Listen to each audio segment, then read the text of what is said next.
श्री राम और भगवान शंकर में क्यों हुआ था भीषण युद्ध। रामायण के उत्तरार्ध में एक वक्त ऐसा भी आता है जब विष्णु अवतार राम और शिव महादेव के बीच न चाहते हुए भी भयंकर युद्ध होता है। आखिर क्यों होता है यह युद्ध और क्या निकलता है इसका परिणाम, जानने के लिए पढ़ते हैं यह पौराणिक कथा। बात उन दिनों की है जब श्री राम का अश्वमेध यज्ञ चल रहा था।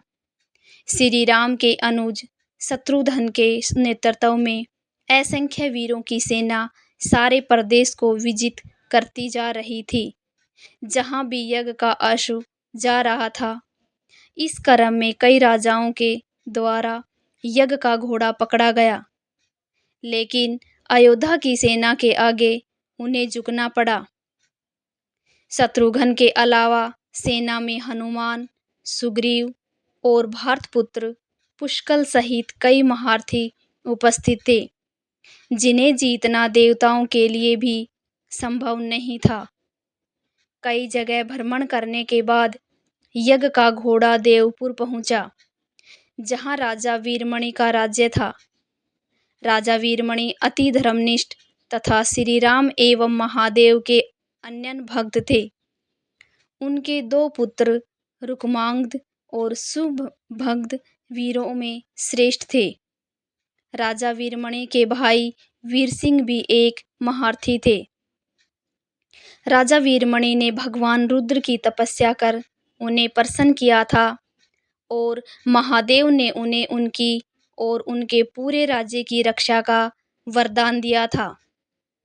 महादेव के द्वारा रक्षित होने के कारण कोई भी उनके राज्य पर आक्रमण करने का साहस नहीं करता था। जब अश्व उनके राज्य में पहुंचा तो राजा वीरमणि के पुत्र रुक्मांगद ने उसे बंदी बना लिया और अयोध्या के साधारण सैनिकों से कहा, यज्ञ का घोड़ा उनके पास है, इसलिए वे जाकर शत्रुघ्न से कहें कि विधिवत युद्ध कर वो अपना अश्व छुड़ा लें।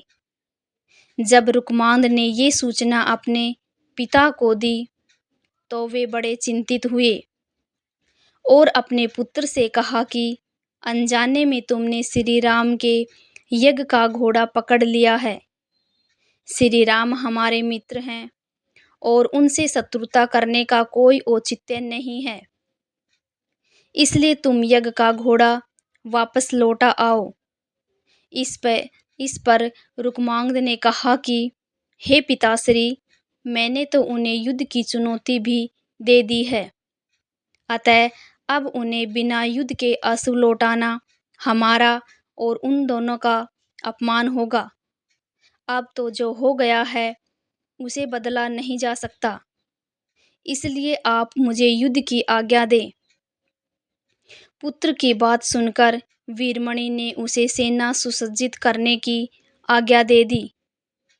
राजा वीरमणि अपने भाई वीर सिंह और अपने दोनों पुत्र रुक्मांगद और शुभांगद के साथ विशाल सेना लेकर युद्ध क्षेत्र में आ गए।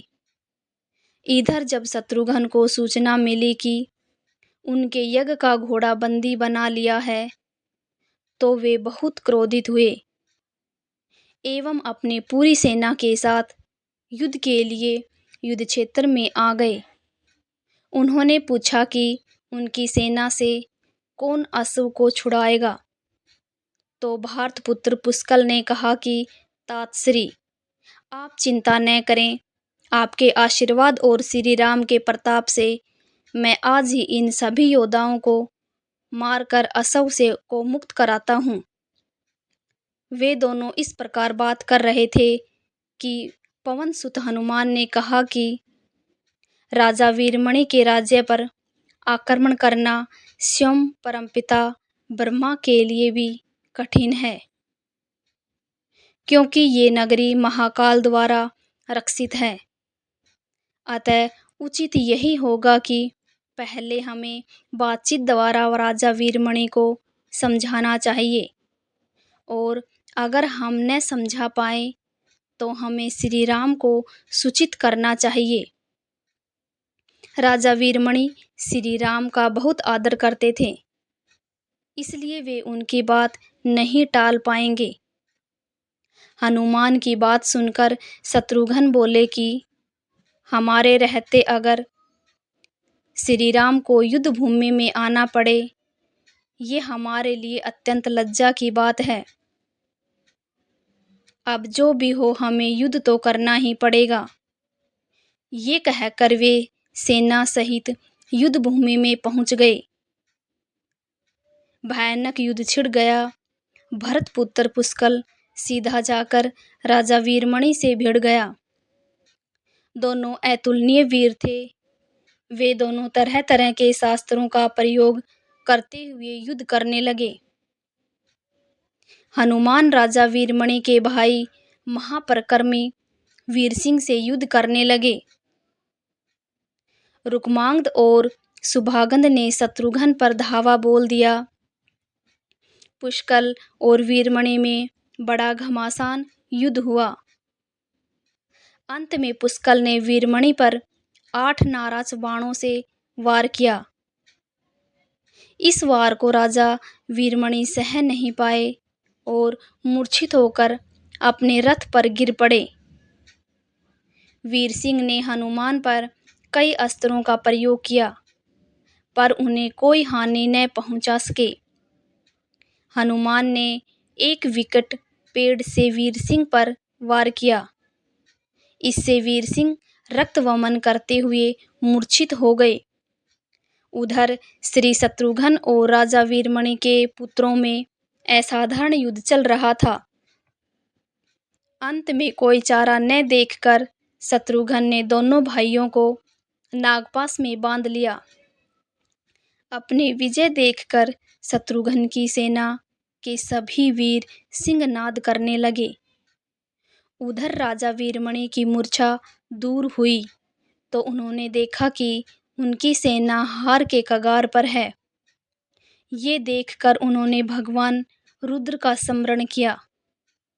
महादेव ने अपने भक्त को मुसीबत में जानकर वीरभद्र के नेतृत्व में नंदी, भृंगी सहित सारे गणों को युद्ध क्षेत्र में भेज दिया। महाकाल के सारे अनुचर उनकी जय जयकार करते हुए अयोध्या की सेना पर टूट पड़े। शत्रुघ्न, हनुमान और बाकी योद्धाओं को लगा कि जैसे प्रलय आ गया हो। जब उन्होंने भयानक मुख वाले रुद्रा अवतार वीरभद्र, नंदी, भृंगी सहित महादेव की सेना देखी तो सारे सैनिक भय से कांप उठे। शत्रुघ्न ने हनुमान से कहा कि जिस वीरभद्र ने बात ही बात में दक्ष प्रजापति की मस्तक काट डाला था और जो तेज और समता में स्वयं महाकाल के समान है, उसे युद्ध में कैसे हराया जा सकता है। ये सुनकर पुष्कल ने कहा कि हे तातश्री, आप दुखी मत हो। अब तो जो भी हो हमें युद्ध तो करना ही पड़ेगा। ये कहते हुए पुष्कल वीरभद्र से, हनुमान नंदी से और शत्रुघ्न भृंगी से जा भिड़े। पुष्कल ने अपने सारे दिव्यास्त्रों का प्रयोग वीरभद्र पर कर दिया, लेकिन वीरभद्र ने बात ही बात में उसे काट दिया। उन्होंने पुष्कल से कहा कि हे बालक, अभी तुम्हारी आयु मृत्यु को प्राप्त होने की नहीं हुई है, इसलिए युद्ध क्षेत्र से हट जाओ।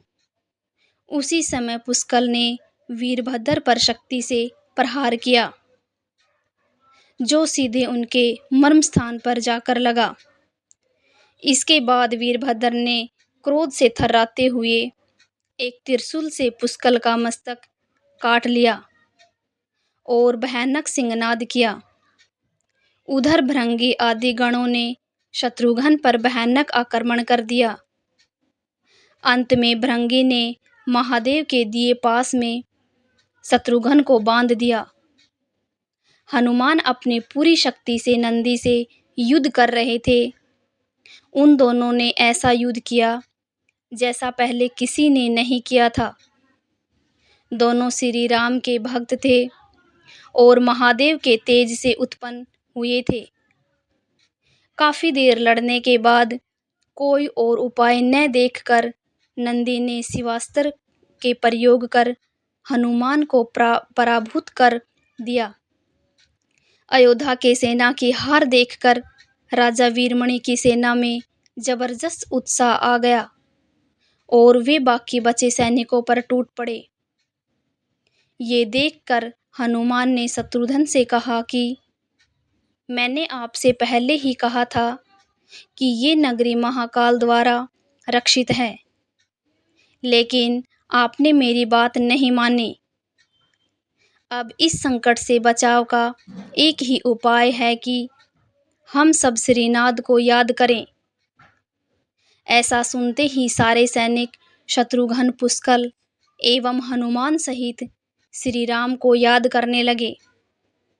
अपने भक्तों की पुकार सुनकर श्री राम तत्काल ही लक्ष्मण और भरत के साथ वहां आ गए। अपने प्रभु को आया देख सभी हर्षित हो गए एवं सबको ये विश्वास हो गया कि अब हमारी विजय निश्चित है। श्री राम के आने पर जैसे पूरी सेना में प्राण का संचार हो गया। श्री राम ने सबसे पहले शत्रुघ्न को मुक्त कराया और उधर लक्ष्मण ने हनुमान को मुक्त करा दिया। जब श्री राम, लक्ष्मण और श्री भरत ने देखा कि पुष्कल मृत्यु को प्राप्त हो चुके हैं तो उन्हें बड़ा दुख हुआ। भरत तो शोक में मूर्छित हो गए। श्री राम ने क्रोध में आकर वीरभद्र से कहा कि तुमने जिस प्रकार पुष्कल का वध किया है उसी प्रकार अब अपने जीवन का भी अंत समझो। ऐसा कहते हुए श्री राम ने सारी सेना के साथ शिवगणों पर धावा बोल दिया। जल्द ही उन्हें ये पता चल गया कि शिवगणों पर साधारण अस्त्र बेकार हैं। इसलिए उन्होंने महर्षि विश्वामित्र द्वारा प्रदान किए दिव्यास्त्रों से वीरभद्र और नंदी सहित सारी सेना को विदीर्ण कर दिया। श्री राम ने प्रताप से पार न पाते हुए सारे गणों ने एक स्वर में महादेव का आह्वान करना शुरू कर दिया। जब महादेव ने देखा कि उनकी सेना बड़े कष्ट में है तो वे स्वयं युद्ध क्षेत्र में प्रकट हुए। इस अद्भुत दृश्य को देखने के लिए परमपिता ब्रह्मा सहित सारे देवता आकाश में स्थित हो गए। जब महाकाल ने युद्ध क्षेत्र में प्रवेश किया तो उनके तेज से श्री राम की सारी सेना मूर्छित हो गई। जब श्री राम ने देखा कि स्वयं महादेव रण क्षेत्र में आए हैं तो उन्होंने शस्त्र का त्याग कर भगवान रुद्र को दंडवत प्रणाम किया एवं उनकी स्तुति की। उन्होंने महाकाल की स्तुति करते हुए कहा कि हे सारे ब्रह्मांड के स्वामी, आपके ही प्रताप से मैंने महापराक्रमी रावण का वध किया। आप स्वयं ज्योतिर्लिंग में रामेश्वर में पधारे। हमारा जो भी बल है वो भी आपके आशीर्वाद के फलस्वरूप नहीं है। ये जो अश्वमेध यज्ञ मैंने किया है वो भी आपकी इच्छा से ही हो रहा है, इसलिए हम पर कृपा करें और इस युद्ध का अंत करें। ये सुनकर भगवान रुद्र बोले कि हे राम, आप स्वयं विष्णु के दूसरे रूप हैं। मेरी आपसे युद्ध करने की कोई इच्छा नहीं है। फिर भी मैंने आप अपने भक्त वीरमणि को उसकी रक्षा का वरदान दिया है, इसलिए मैं इस युद्ध से पीछे नहीं हट सकता। अतः संकोच छोड़कर आप युद्ध करें। श्री राम ने इसे महाकाल की आज्ञा मानकर युद्ध करना शुरू कर दिया। दोनों में महान युद्ध छिड़ गया, जिसे देखने देवता लोग आकाश में स्थित हो गए। श्री राम ने अपने सारे दिव्यास्त्रों का प्रयोग महाकाल पर कर दिया, पर उन्हें संतुष्ट नहीं कर सके। अंत में उन्होंने पाशुपात शास्त्र के संधान किया और भगवान शिव से बोले कि हे प्रभु, आपने ही मुझे ये वरदान दिया है कि आपके द्वारा प्रदत्त इस अस्त्र से त्रिलोक में कोई पराजित हुए बिना नहीं रह सकता। इसलिए हे महादेव, आपकी ही आज्ञा और इच्छा से मैं इसका प्रयोग आप पर ही करता हूँ। ये कहते हुए श्री राम ने वो महान दिव्यास्त्र भगवान शिव पर चला दिया। वो अस्त्र सीधा महादेव के हृदय स्थल में समा गया और भगवान रुद्र इससे संतुष्ट हो गए। उन्होंने प्रसन्नतापूर्वक श्री राम से कहा कि आपने युद्ध में मुझे संतुष्ट किया है, इसलिए जो इच्छा हो वर मांग ले।